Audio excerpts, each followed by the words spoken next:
오늘의 말씀은 사도행전 11장 15절에서 18절 말씀입니다. 내가 입을 열어 말하자 성령께서 처음에 우리에게 내리셨던 것과 똑같이 그들에게도 내리셨습니다. 그때 나는 요한은 물로 세례를 주었으나 너희는 성령으로 세례를 받을 것이다 라고 하신 주님의 말씀이 생각났습니다. 하나님께서 우리가 주 예수 그리스도를 믿었을 때에 주신 것과 똑같은 선물을 그들에게도 주셨는데 내가 누구이기에 감히 하나님께서 하시는 일을 막을 수 있겠습니까? 할례 받은 신자들은 베드로의 말을 다 듣더니 더 이상 할 말이 없어졌습니다. 그들은 하나님을 찬양하며 이제 하나님께서는 이방인에게도 생명에 이르는 회개를 주셨다라고 말했습니다. 아멘. 어, 여러분 그 어르신들이 흔히 하는 거짓말이 있거든요. 혹시 아세요? 어르신들이 어, 입만 열면 하시는 거짓말. 빨리 죽어야지. 네, 우리 어르신들 정말 그 거짓말이 빨리 죽어야지. 여러분 세상에는 빨리 죽고 싶은 사람이 저 여태까지 본 적이 없는 것 같아요. 빨리 죽고 싶어 하는 사람. 그래서 우리 옛말에 속담에 개똥밭에 굴러도 이승이 낫다 이런 얘기가 있잖아요. 그러니까 아무리 힘들어도 그냥 죽는 것보다 이 세상 살아가는 게 좋다 뭐 이런 의미죠. 그렇기 때문에 우리도 지금 뭐 살아 있기 때문에 여기 같이 모여서 함께 교제하고 예배 드리고 이렇게 또 교제하고 이렇게 지낼 수 있는 거죠. 그런데 여러분 사실은 정말 엄밀히 얘기하면 여러분 우리는 어떤 존재냐면 죽음을 향해 가고 있는 존재. 태어나면서부터 우리는 죽어가는 그런 존재들이죠. 한 살 한 살 나이를 먹는다는 게 어떤 의미인가요? 죽는 의미죠. 죽음을 향해 더 하루하루 가고 있다라는 의미예요. 여러분 우리는 날마다 죽어요. 하루를 산다라는 것은 엄밀히 얘기하면 오늘 또 죽어간다. 이런 의미인 것이죠. 우리 솔로몬 왕 아시죠? 솔로몬 왕. 역사상 가장 많은 것들을 누리고 또 가장 지혜로웠다고 하는 그 솔로몬 왕이 말년에 자기도 죽음을 피할 수 없다라는 생각을 하면서 글을 쓴 게 있어요. 그게 전도서 12장 3절 5절에서 나와 있는데 딱 우리가 생각하는 거랑 딱 똑같아요. 그날이 오면 죽는 날이 오면 죽을 때가 가까이 오면 너를 보호하던 팔도 힘을 잃을 것이요. 근육이 다 빠지죠. 힘을 잃을 것이며 강한 다리도 약해지고 구부러질 것이며 너의 치아가 다 빠져 씹지 못하게 될 것이며 너의 눈도 희미해질 것이다. 귀도 어두워져서 거리에서 나는 소리를 잘 들리지 않을 것이며 노랫소리도 거의 듣지 못할 것이며 맷돌 소리도 희미해질 것이다. 새가 첫 노래를 부를 때 내가 깰 것이다. 그때 너는 언덕 오르기를 무서워하고 거리에 나서는 것조차 두려워할 것이다. 살구나무에 꽃이 피고 메뚜기가 다리를 질질 끌 것이며 식욕도 나지 않을 것이다. 내가 영원한 집으로 돌아가면 조문객이 분주히 길거리를 오갈 것이다. 여러분 기운이 빠져서 이도 다 빠지고 새벽에 첫 새소리에 깨어 그냥 깨어 기운도 없고 저기 조금만 언덕이 보이면 두려워서 무서워서 언덕을 오르지 못하는 그때가 올 것이다. 그날이 올 것이다. 어. 여러분 더 무서운 것은 여러분 솔로몬은 정말 부귀 영화의 대명사잖아요. 황금이 그냥 모든 곳이 황금 천지였대요. 그리고 가장 지혜로워서 많은 사람들이 솔로몬의 지혜를 듣기 위해 솔로몬 앞에 모였던 그런 너무 우리가 경험하지 못한 정말 세상의 모든 좋은 것이라고는 다 경험한 사람이 솔로몬이에요. 그런데 솔로몬이 이 말년에 죽음을 앞둔 그 시기에 깨달은 것은 무엇이냐면 인간이란 죽은 자를 찾아가는 조문객이거나 우리가 누가 죽으면 조문객으로 찾아가잖아요. 그러니까 인간이란 누군가 죽으면 조문객으로 찾아가는 조문객이거나 아니면 죽음을 맞이해서 드러눕는 그런 존재에 불과하다. 인간은 죽음을 절대 피할 수 없는, 죽음이라는, 사망이라는 그 덫 안에서 그냥 뱅글뱅글뱅글 살다가 그냥 죽어버리는 존재에 불과한 것이 인간이다. 솔로몬이 이것을 깨달은 거예요. 여러분, 장례식 소식이 점점 들리면 이런 생각 들지 않으세요? 아, 내가 나이가 먹었구나. 요즘에 제 친구들 아버지, 어머니가 돌아가신다라는 소식이 많이 들려요. 그러면 이제 아, 내가 나이가 먹었구나. 또 나이를 먹으면 이제 친구들이 죽는, 내 주위에 형제 자매들이 죽는 이야기, 장례 소식들이 들리죠. 아, 그럼 내가 더 나이가 먹었구나. 이제는 내가 죽을 때. 죽음이라는 덫 안에서 우리는 살아가는 존재가 바로 인간에 불과하다라는 것이죠. 여러분, 인간은 태어나면서부터 이 죽음이라는 덫 안에서 빠져나오질 못해요. 그냥 죽음으로 향해 갈 수밖에 없어요. 그 이유가 무엇이냐? 바로 인간의 죄 때문이다 라고 성경은 이야기하죠. 거룩하신 하나님이 만들어 놓은 법, 죄의 싹슨 사망이다. 죄의 결과가 사망이기 때문에 인간은 모두 다 죄인이기 때문에 죽음을 향해 갈 수밖에 없다. 그리고 마지막에는 그 죽음 앞에 놓이게 되는 것이 바로 인간이다라는 것이죠. 그런데 감사하게 이 죽음의 덫에서 우리는 빠져나올 수 있게 되었어요. 그것이 바로 예수 그리스도. 우리 예수 그리스도가 우리의 모든 죄를 짊어지시고 죽으셨기 때문에 우리는 이 죽음의 덫에서 빠져나올 수 있는 것이죠.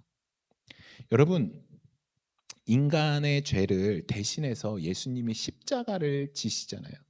십자가를 지시고 돌아가셨던 그 장소를 골고다 언덕이라고 얘기하죠. 골고다 언덕. 여러분, 이 골고다라는 뜻이 성경에 나오거든요. 이 골고다가 어떤 의미냐면 해골이라는 의미예요. 이곳 지명이 왜 해골인지는 여러 가지 해석이 나왔어요. 거기에 아담의 뼈가 묻혔대요. 뼈가 발견됐대요. 그래서 해골이다. 아니, 거기에서 하도 십자가 형틀이 많이 돼서 많은 사람들이 죽어서 뼈들이 많이 있어서 해골이다.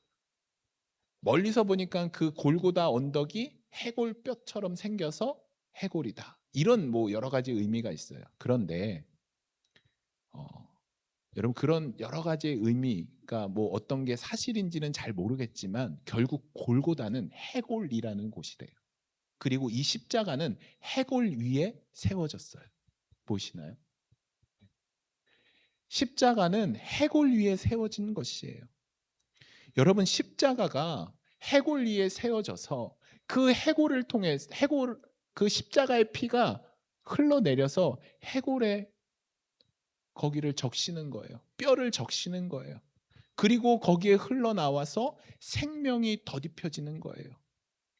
그리고 마침내 그 해골이 생명을 얻게 되고 살아나게 되는 것이에요. 이것이 바로 복음의 핵심이다. 여러분, 십자가는 꼭 기억하세요. 어디에 세워졌냐면 해골 위에 세워졌어요. 죽음 위에 세워진 것이에요. 이 죽음은 십자가 없이는 해결할 수 없는 것이에요. 십자가에 흘리신 보혈의 피가 죽은 우리에게 덧입혀져서 우리는 다시 예수 그리스도와 살아나게 되는 것. 이것 위에는 방법이 없는 것이죠.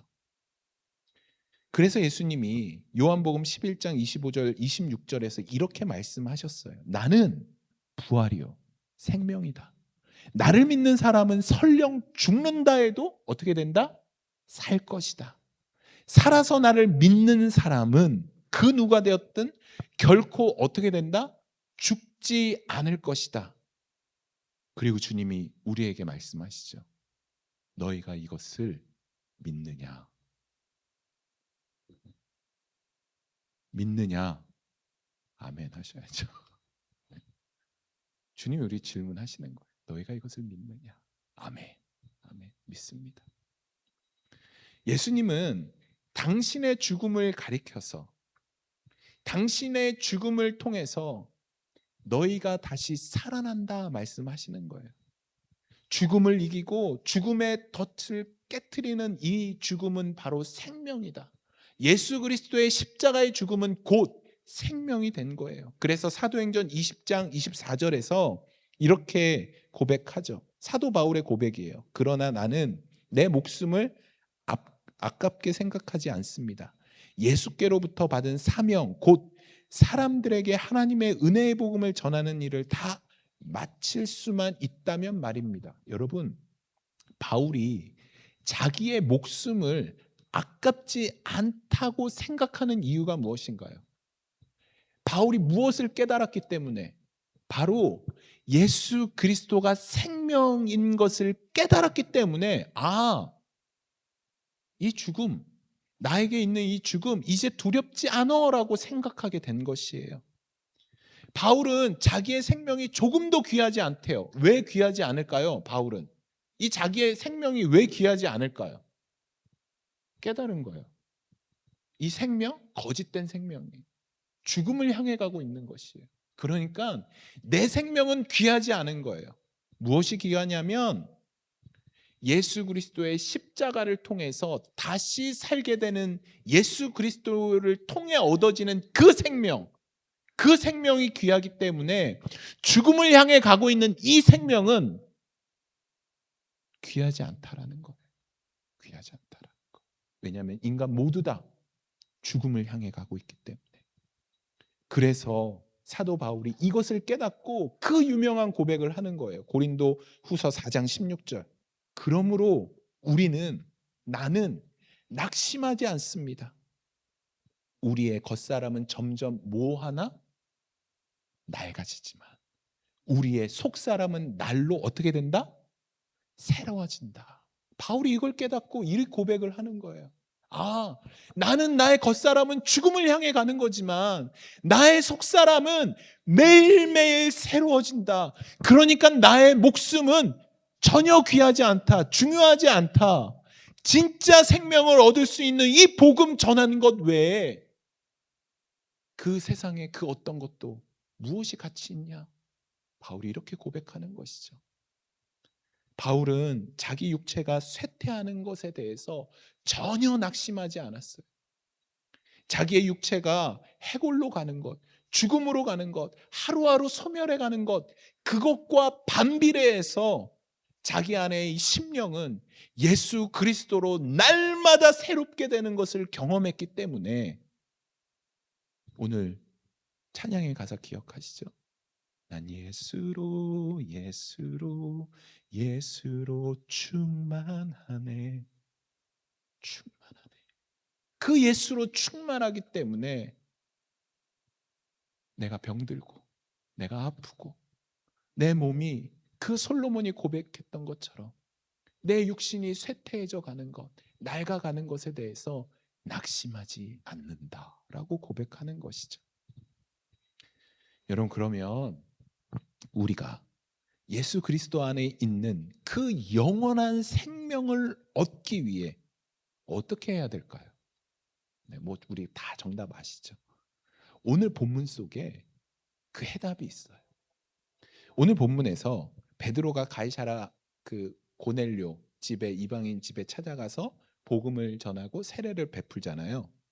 그런데 베드로가 예루살렘으로 다시 돌아왔을 때 그 베드로를 기다리던 그 예루살렘 그 사람들이 베드로에게 비난하고 조롱을 해요. 환대할 줄 알았는데. 잠시만요. 기도 시간이라. 네, 환대할 줄 알았는데 오히려 베드로를 막 책망하고 꾸짖죠. 조롱하죠. 그때 베드로의 설명이 차례대로 그 사람들에게 화를 내지 않고 차례대로 잘 설명해 주죠. 그러자 베드로의 설명을 들은 사람들이 이렇게 18절에서 반응을 해요. 할례 받은 신자들은 베드로의 말을 다 듣더니 더 이상 할 말이 없어졌습니다. 그들은 하나님을 찬양하며 이제 하나님께서는 이방인에게도 생명에 이르는 회개를 주셨다라고 말하였습니다.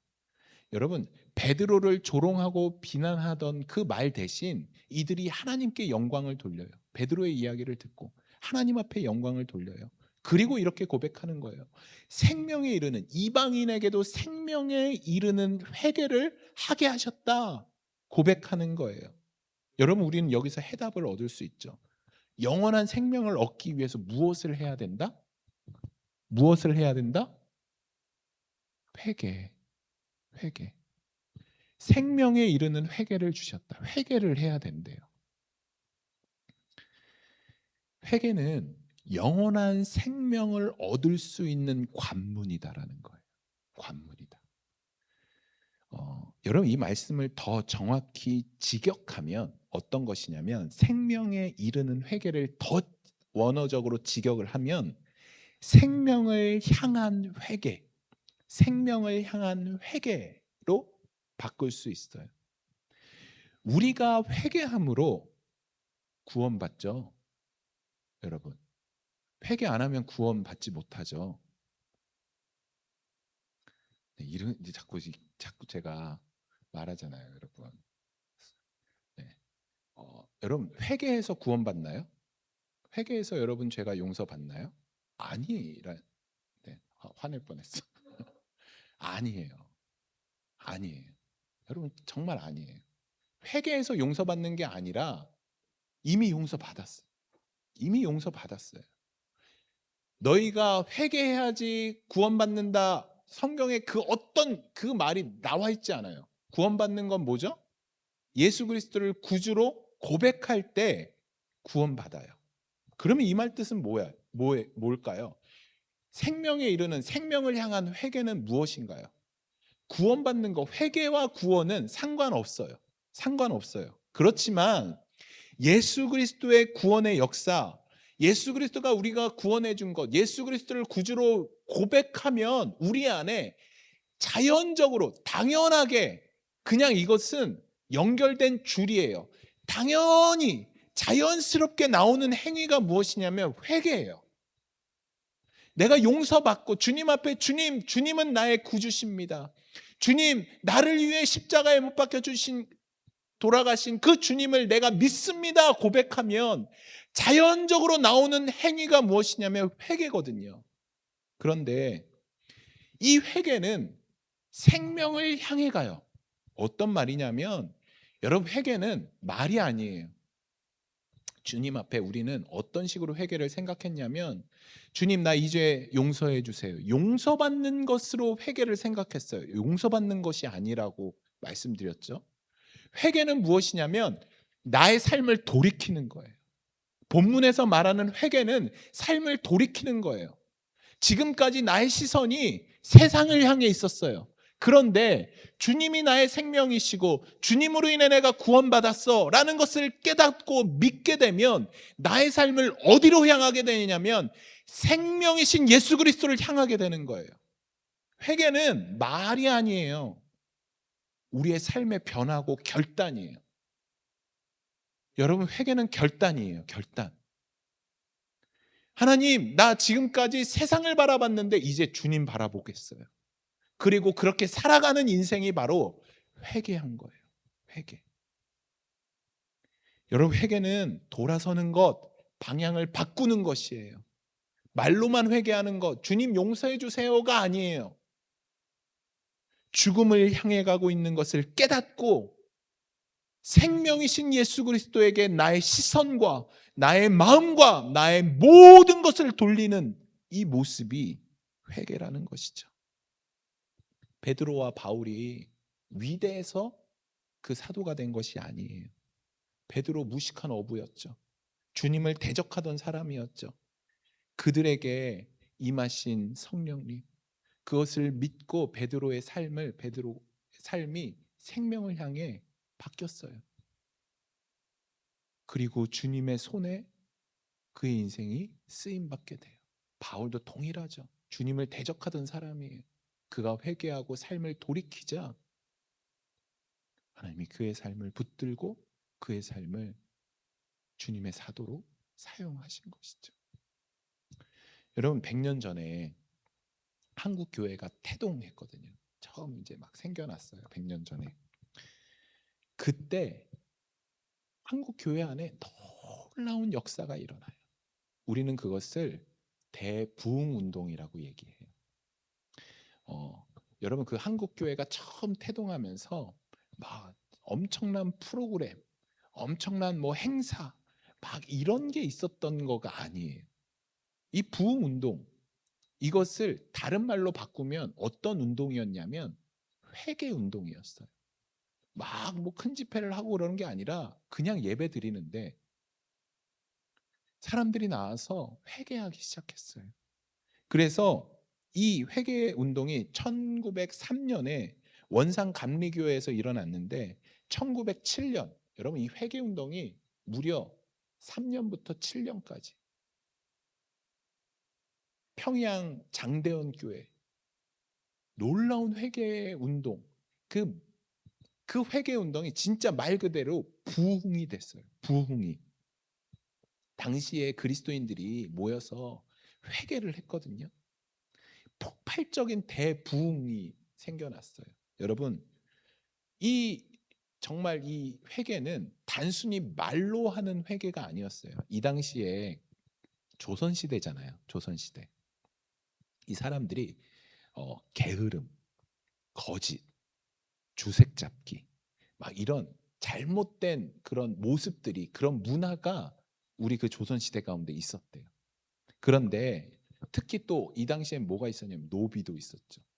그런데 이 회개 운동에 이거를 다 안 하기로 결단해요, 사람들이. 막 누가 시켜서가 아니라 자기가 하나님 말씀 보고 예수 그리스도를 믿고 나니까 이거 잘못됐네라고 생각하면서 나 이거 안 할게요라고 결단해요. 여러분, 노비를 해방하는 게 노비 문서를 태우는 게 쉬운 일인가요? 이 당시에? 쉽지 않아요. 그리스도인들이 이걸 결단해요. 여러분, 노비와 양반이 함께 예배드렸어요. 말이 되나요? 여러분, 노비가 목회자가 돼요. 양반이 장로가 돼요. 여러분, 이게 말이 돼요? 그러면 장로가 그 양반이 노비 목회자를 섬겨야 돼요. 여러분, 그게 됐다니까요. 여러분, 이 회개 운동을 통해서 이 봉건적인 조선시대의 그 봉건적인 그 모습이 개혁이 돼요. 사회 개혁 운동으로 발전이 돼요. 노비 해방이 돼요. 사람들이 이제 거짓말하지 않겠다 결단해요. 노비 문서 다 태워요. 첩 있는 것, 다 첩을 뒀거든요. 첩에게 돈을 주고 첩을 다 내보내요. 먹고 살 수 있게. 첩 두지 않겠다 결단해요. 회개 운동이 말로만 주님 나 용서해 주세요. 여러분 이걸로 끝난 것이 아니에요. 이 당시에는 진짜 회개가 일어났어요. 노비 문서를 태우고 첩들에게 다 돈을 줘서 다 내보내고 여러분 이런 일들이 교회 안에서 일어났어요. 회개 운동이죠. 여러분 이 당시에 죄송합니다. 기도 안 한다고. 이 당시에 제가 예전에도 들었던 예인데 마부가 있었어요. 마부가 있는데 이제 그 항상 이제 모시고 다니는 양반이 있잖아요. 근데 이 마부가 그 양반한테 계속 전도를 한 거예요. 나으리 예수님 믿으세요. 예수님 믿으세요. 그랬더니 이 양반이 이 마부한테 뭐라고 했냐면 예끼 이놈아 예수 믿어봤자 뭐 마부밖에 더 되겠냐? 이런 얘기를 한 거예요.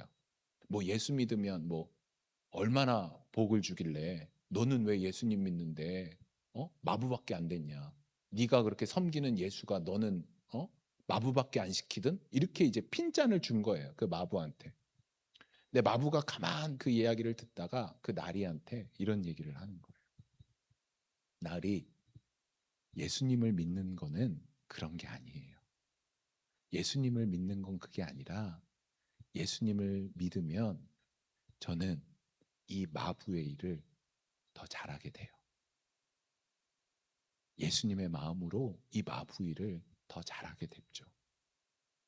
여러분, 그 양반이 그 말 듣고 예수님을 믿어요. 그리고 후에 목회자가 돼요. 여러분, 우리 초대교회 선조들은 이런 신앙을 가졌어요. 그 예수님 믿고 뭐 돈 몇 푼 조금 더 복 받고 이걸 구한 것이 아니에요. 너무 멋지지 않나요? 예수님 믿으면 지금 내가 하는 일을 예수 그리스도의 마음으로 더 열심히 한다라는 거예요. 예수님 믿고 자기의 삶을 돌이키는 거예요. 회개하는 거예요. 나 이제 이 더러운 것, 이렇게 죄, 하나님이 싫어하는 것 하지 않겠습니다. 결단하는 거예요. 그리고 자기의 삶을 돌이키는 거예요. 그리고 주님이 말씀하신 그 길을 걸어가는 거예요. 사람들이 얼마나 욕했겠어요. 너 진짜 양반 망신 다 시킨다. 얼마나 그렇게 무시하고 욕했겠어요. 아니요, 그거 다 묵묵히 듣는 거예요. 그리고 자기가 결단한 그 삶을 살아가는 거예요. 누구를 위해서? 예수 그리스도를 위해서. 그게 진짜 회개인 것이죠. 여러분, 우리는 이 부흥 운동을 지금 많이 꿈꿔요. 그래서 어게인 평양 대부흥 운동, 이 운동을 많이 해요. 그래서 많은 프로그램을 만들고 많은 집회들을 해요. 그런데 100년 전과 같은 부흥이 일어나지 않아요. 그 이유가 왜일까요? 우리 믿음의 선조들이 했던 이 회개가 우리 안에 일어나지 않기 때문이죠. 여러분, 오늘날은 죄송하지만 말뿐인 회개인 것 같아요. 어느 누구도 자기의 삶을 돌이키지 않아요. 돌이키지 않아요. 삶을 바꾸려 하지 않아요. 그리스도인이면서 주님을 향해 삶을 바꾸지 않는 그냥 명목상 그리스도인. 사람은 다 속겠죠. 저분 교회 다니셔. 그리스도인이야. 여러분, 죄송하지만 사람들은 속일 수 있어도 우리 주님은 못 속여요. 사람들이 말하는 그리스도인이 아니라 여러분을 향해서 우리 예수님이 너 진짜 그리스도인이야. 너 진짜 돌이켰구나. 여러분, 성경이 말하는 그리스도인은 내가 해골이다. 나의 끝은 죽음이다. 이것을 깨닫고 생명이신 예수 그리스도께 나의 삶을 돌이키는 것. 이것이 진짜 그리스도인인 것이죠. 말씀을 마무리하도록 하겠습니다. 여러분, 우리는 사순절을 보내고 있어요. 이제 고난주간, 성금요일, 이제 부활절을 맞이하겠죠. 여러분, 예수 그리스도가 이 땅에 오시고 이 땅에서 십자가에 못 박혀 죽으신 모든 이유는 죽음을 향해 가고 있는 우리를 위해서, 우리의 그 죽음의 길을 생명의 길로 옮기기 위해서 이 땅에 오셨어요. 사랑하는 성도 여러분, 여러분들에게 도전 드리고 싶어요. 뭐 여러 가지 생각하지 마시고 여러분 삶에서 가장 회개하고 싶은 것 한 가지 결단해서 우리 이 사순절 기간 우리 주님 앞에 좀 돌이키면 좋을 것 같아요. 여러분, 언제까지 타협하겠어요? 언제까지 그냥 이 정도 좀 살면 그냥 적당히 교회 나오고 그냥 적당히 살아가고 그냥 적당히 예수님 믿고 이러면 천국 가겠지? 아니요. 죄송합니다. 마태복음 7장에 명확하게 나와 있어요. 주여 주여 하는 자마다 다 천국에 들어갈 것이 아니다. 너가 내 이름으로 사람을 고치고 너가 내 이름으로 복음을 전했어도 주님 앞에 갔을 때 내가 도무지 너를 알지 못한다. 여러분, 이 얘기 들을 수 있어요. 여러분의 삶을 보세요.